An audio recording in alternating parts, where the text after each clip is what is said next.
Hello everyone, welcome to my very first Comic-Con exclusive video.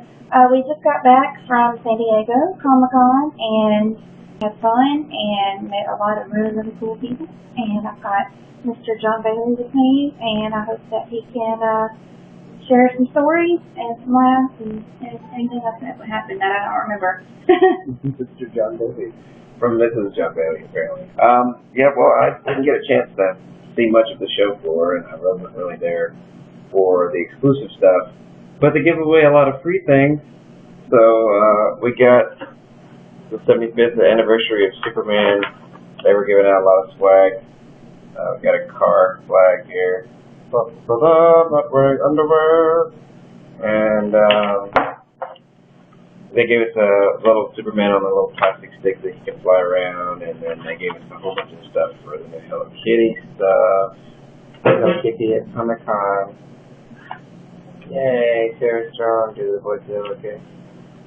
They also gave some stuff from another Tara Strong show, which is My Little Pony.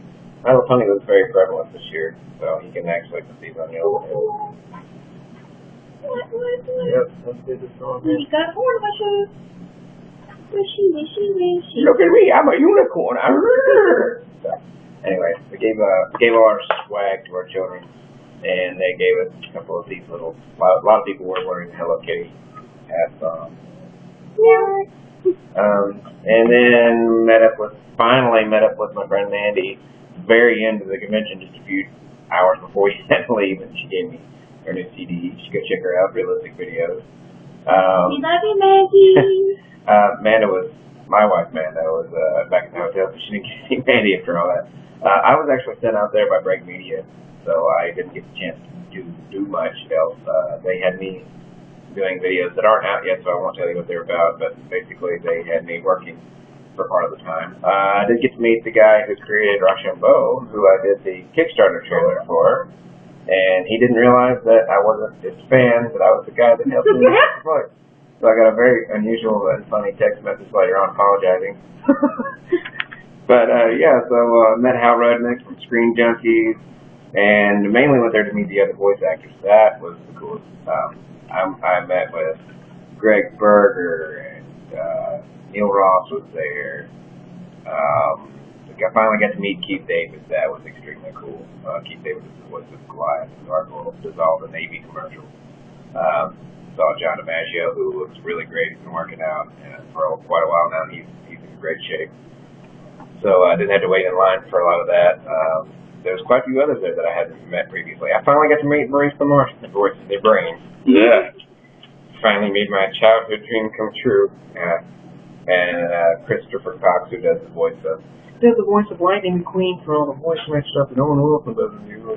Did a great little video for our kids. And, the voice of the Gator from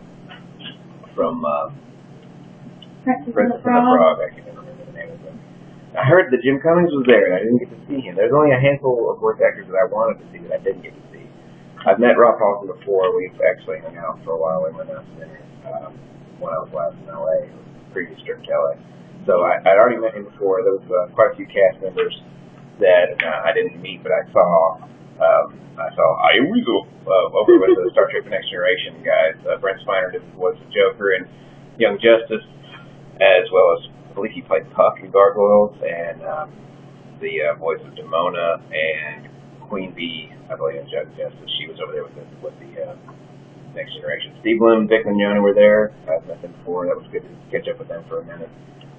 The cast of Teen Titans was there. I got to meet Cyborg and Robin. Robin's with my agency. How cool is that? It was so fun. She was so geeking out over meeting all these people, finding out that we all had something in common. It was very cool. I got to talk very, very briefly with Tom Kenny, who immediately had a phone call, so I don't get to see him for like a second. But I've met him before. He did remember us. He did remember it. Oh, Maurice LaMarche remembers who I was. Look at that. Like, Jon Bailey, Crumpton? What? So yeah, well, my agent was there. Pat Brady was actually one of the panelists, the very last panel of the convention called The Business of Voice Acting. So she and another one of my agents were in the audience. Fred Tatasciore was there from Gears of War and also the voice of the Hulk.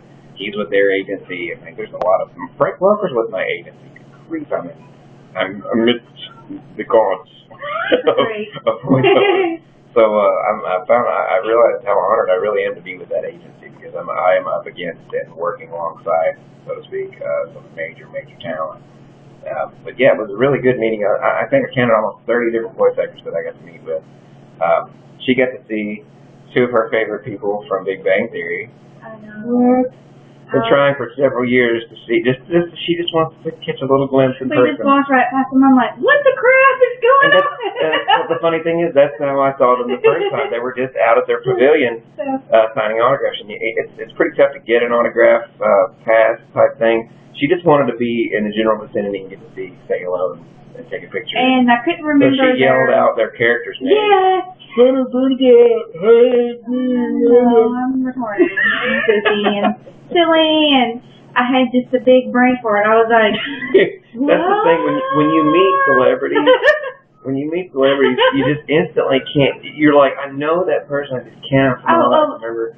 I knew what her character name was. I know all her favorite lines that she does, but I could not remember that poor girl's name, and it made me look so moronic. Like I was walking through San Diego looking for a cab to get back to my hotel because it was after the buses had stopped, and I saw a guy walking down the road, and I instantly recognized his eyes and face, and I'm like, who is that? And the first thing I thought it was Josh Keaton from Transformers Prime because we had met him last year. He's the voice of Jack. And then it was the eyes that really, and I was like, wait a minute, that's Zac Efron. And of course, she wasn't with me. She was totally geeked out everywhere. Oh, and I would have been like, Zac! And he was all alone. She would have raped him. I would have ran down the street. This big old chubby white one went, boonka, boonka, boonka, boonka. And then I swear, I'm 99.9% that I saw Lindsay Lohan. She was super, super skinny, blonde hair, wearing a hoodie and trying to keep a very low profile, but I'm pretty sure that was her. There was quite a few other celebrities out, partying. We met the voice of Iroh, I forget, the Fire Lord's son from Last Airbender. That was the good so show, not cool the movie. because we were. And it dawned on me like he looks really familiar too. It's not, and then it dawned on me he was Rufio in the Hook. How did I not put the voice? I'm really good with the voices and the faces. I should have put those two together. And then we got to meet Aaron from Yes Man. He plays the guy that loaned his Suzuki to Jim Carrey at the end of the movie, and he's been in a lot of commercials. Oh my gosh! And David Snyder. I forgot David Snyder was there too. David Snyder was getting drunk at the bar at the restaurant we were at. He'd forgotten his wife was waiting and they were born. That's the funniest story ever. That was funny because he got really close to him and his face was like, "Hey, how are you?" That was we go way back. I was like, okay, so how the dragon god? How are you doing? It was it looked like he was gonna kiss me. I was like, what's he doing now? But we did, besides all of the glitz and glamour, we got to meet up with Sean Long. Yeah, we met with a lot of our friends. Sean was there. Charlie's Prime was there. Charlie the One was there. Nina. Rodine. Nina is Charlie the One. I'm sorry. Rodine was there. A couple other guys from the ACBA, particularly comic book art that I haven't met previously. Spencer, Century Productions was there, so got to hang out with my peeps, which is always nice because it's very, very rare because we live on opposite ends of the country that we can all get together at the same time.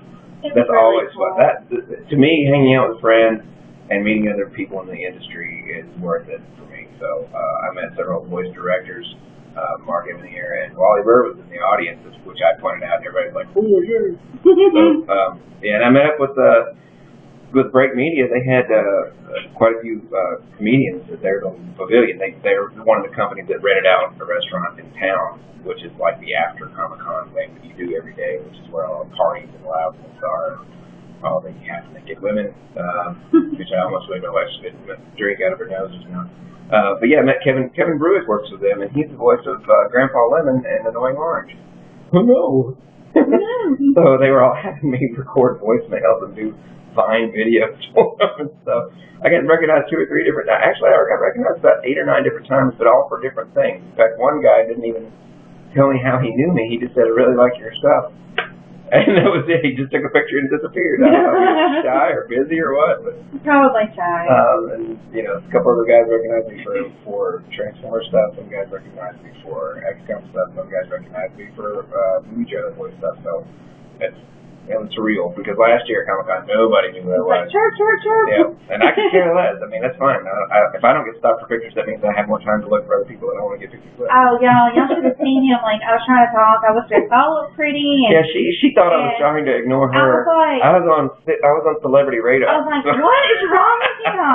I had like a really nice shirt on, and he just was like, ignore me, and I was thinking, okay, so obviously the spark is gone in our marriage. She's beautiful, but I see her all the time. How often do you see Tom Kenny just walking around? So sad. I really wanted to meet Butch Hartman, the creator of Test Puppy and Fairly Odd Parents, was there.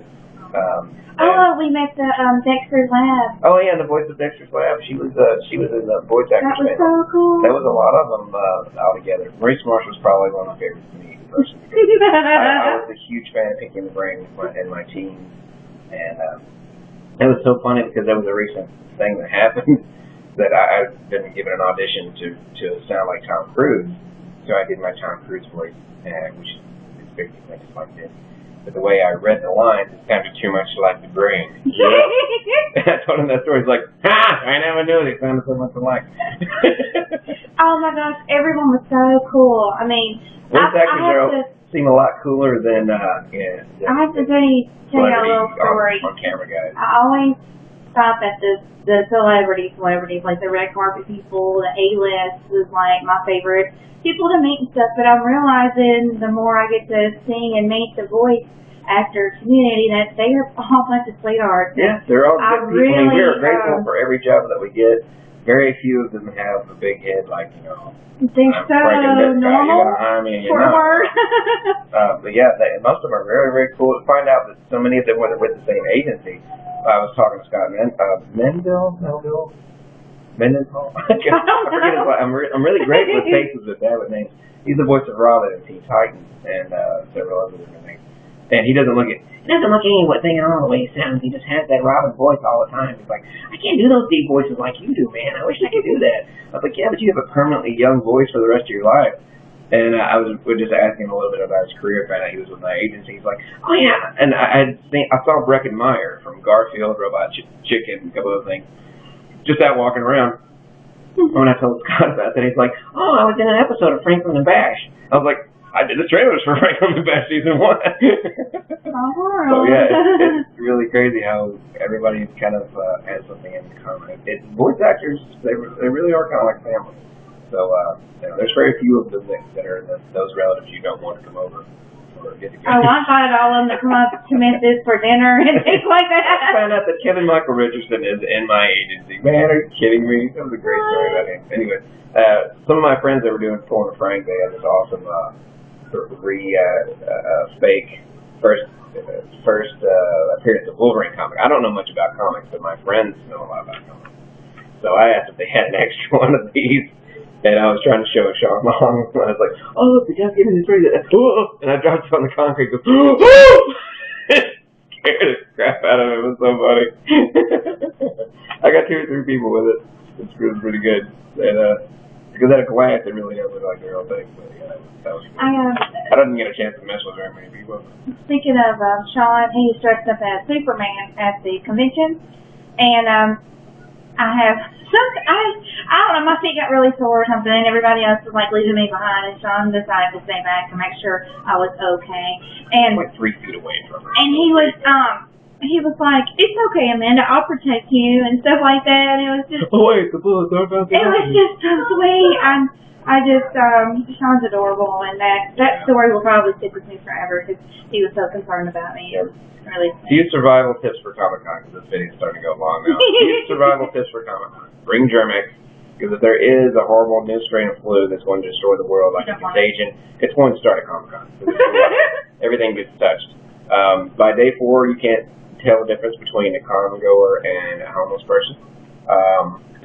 Always bring extra snacks, and always dress nice, because you never know who you're going to meet when you're in situation. Comfortable shoes. You don't want to look like crap. Yes, you're going to have comfortable shoes, and you're going to have to get used to waiting a lot. And bring deodorant. Come on, bring deodorant. Some of those closed spaces of the elevators, and man. Oh gosh, it was so nasty. Oh, so bad. And it was a lot of fun. It was very productive. It's very educational as well. If you're a voice actor, you should definitely go just for the sheer fact of meeting other people in the business. You get the chance to ask them a little bit about their career. You never know, you might have worked on something with them or worked with other people that knew them, whatever. But there's so many different kinds of panels to go to meet other voice actors. There's the Teenage Mutant Ninja Turtle panel. I had the cast of Teenage Mutant Ninja Turtles. A couple of cast members from the new Scooby-Doo Muppet project had a panel, so there was 2 voice actors on that panel. There was the Pinky and the Brain reunion panel. Good grief, there was so many different panels. Eric Bauer. There was a How I Met Your Mother panel. How I Met Your Mother panel, which also had voice actors because Jason Segel was in Despicable Me. Neil Patrick Harris is the Neil Patrick Harris is the voice of he's the voice of Flash. Spider-Man? He's the voice of Spider-Man in the MTV series, Flash in one of the movies, and also Nightwing in one of the others. So he's been at least 3 voices that I remember off the top of my head. So there's voice actors everywhere you go, and there's celebrities everywhere you go. So you'll see a little bit of both. Some of them just go there for the parties. They're not even guests of the convention. They're just there just because it's fun.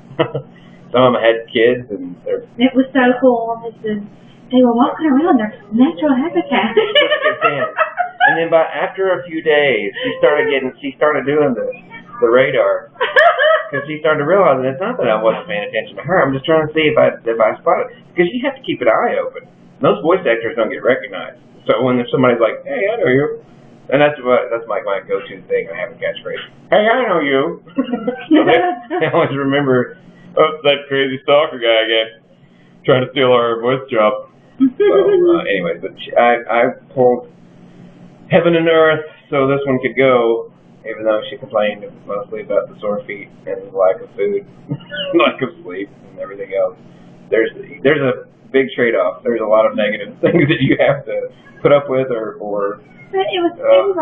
It was a good experience. If it's worth it, if the positive experience of it is worth it for the negative stuff you have to put up with. Our friends, Charlotte and Charlita. Century Productions, they all waited in the infamous Hall H line. Oh, I know. Hall H. They went into line at 5 p.m. to get to the panel 13 hours later. To see That's a long time to wait. Captain America and Thor. They got to see a scene of Winter Soldier. They got to see the trailer. They didn't show much new for Thor. The entire cast of Captain America was there. The entire cast of the new X-Men movie was there. They got to see a scene from Guardians of the Galaxy. They got to see the stuff from the new Avengers 2, Age of Ultron, the Batman, Superman stuff. Makes me sick as dog because Nina was like, hey, you want to keep out with us? Yeah, it would have been. John's like, no. I would have had to miss a whole day of meeting all the people that I wanted to meet, but Tom Hiddleston came out dressed as Loki. And did his entire speech from Avengers and had his staff making people kneel in the audience. How cool was that? Hugh Jackman's walking around looking like Wolverine, and people thought he was a cosplayer. Like, no, you're too tall. There's a nice little comic. He really is too tall for Wolverine because Wolverine's short. Ha ha! No, here's the thing. I love me some Wolverine. I cannot believe that I probably she was in Wolverine heaven because everywhere she went there was Hugh Jackman lookalike. And she was just like,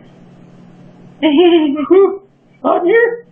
I was like, on here, my sweating. Woo! Anyways, that was my Comic-Con experience. Oh, and we went to, we're trying to motivate our children, which is not helping because you can screaming in the background right now. We're trying to motivate my children to be better for mommy so daddy can move to LA and we can just work our way there as a family. So we brought back all the cool things that they could do in LA and the California area, San Diego, all that. You got the Transformers ride at the Universal Studios Orlando. You've got Legoland. You've got the Dinosaur Park, museums, Aquatica. Oh my goodness, there's so much stuff. And dinosaurs. There's just so many things, and there's a lot of conventions in California. A lot of them. WonderCons in California, VidCons in California, Comic-Cons in California. There's a dozen. I pulled this just so John can do his George W. Bush, but it was we were at George W. Bush. Oh, that's right. It was the George Bush Continental. It's so funny. I forgot the plane. Oh, they were doing the announcements for the plane, and they're like, "Stand by Hamilton, stand by Bush." I was like, I do stand by Bush. And see, look, some more Comic-Con papers. Yep, there's the good thing is they changed a few things this year. This will be the last thing I'll say because they're going 20 minutes now. They changed a few things this year where the buses run 24 hours. Well, all but one run 24 hours. So no matter where you are in San Diego, you can always get back to your hotel. Whatever you do, do not go to La Quinta, Doubletree. What was the other one? Doubletree. There's at least 5 in the south. Can't help me out here. I don't know. The last 5, they're on the purple route. They're so far away. You have to walk an extra half mile or so just to get to the bus stop. At night, they won't tell you this on the pamphlet, but at night they move the bus over by the front of the building of the convention center. So you'll waste your time if you go over by Purple and walk all the way back to the other. So try to get one of the ones that are close by, the Hyatt and Hilton.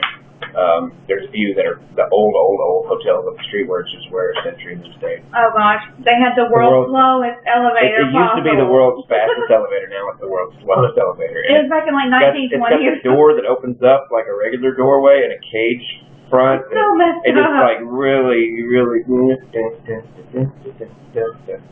of course, that's how slow it goes up 6 flights. Of course, Spencer was like, and this is the fastest elevator. I was like, you'll notice that the elevator used to be the fastest in 1913. Oh my gosh, he's so much like Johnson. It's hilarious. Almost like me. I was like, oh my gosh, there's another one walking around.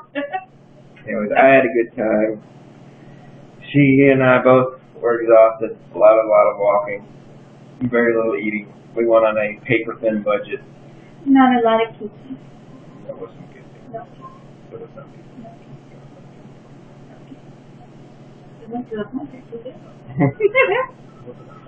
Anyway, this video has gone on very long.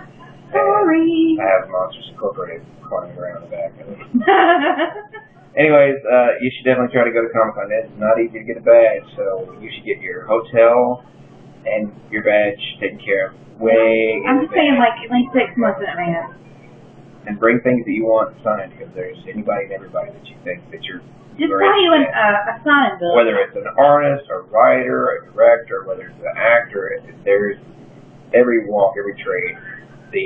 Our friend Charlita One is a big Monster High fan. She got all nerded up and all like when she met the creator of Monster High of all people. That was so cute. That was her fangirl moment. And she just couldn't even speak. She was just awestruck. So Charlotte had to speak for her. That was cute. See, that's the funny thing about couples. We did that's what if she had been with me when I saw Zac Efron, that's what she would have been like. She'd have been like, I love you. And then Jonathan would have probably said, hey, she's a big fan of you. And the way home was horrible. Our plane got delayed because they had some kind of maintenance issue, and then they pulled into the terminal 30 minutes late, so we missed the flight had already left without us.